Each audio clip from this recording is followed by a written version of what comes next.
nagsama-sama ang mahigit 200 mountain bikers sa tauna nilang pagtitipon sa Sharjah para itaguyod ang sports at kalusugan. Yan ang balitang Middle East, si Maha Moralde.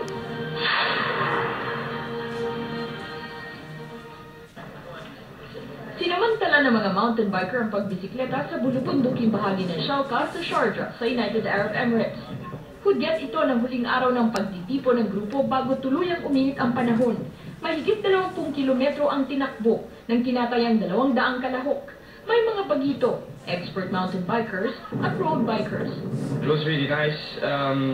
The people were very social. If you stood in the side just because you wanted to make a break, everybody was asking you, "Are you okay?"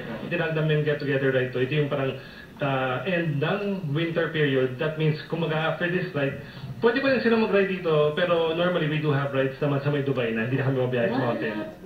Maski dayuhan ay sumali rin sa biking. Ang bilis ang pagdami ng grupo kasi nga ang ganda ng samahan. And kasi nga, aim namin is magkaroon ng physically fit lahat ng Pilipino, either kahit na ibang lahi.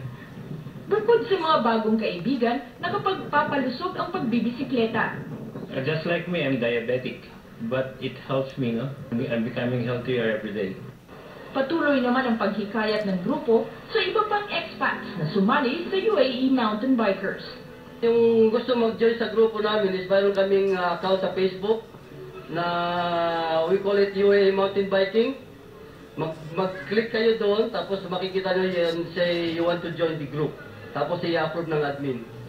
Nagbabalita sa Middle East, Maha Moralde, Sharjah, United Arab Emirates.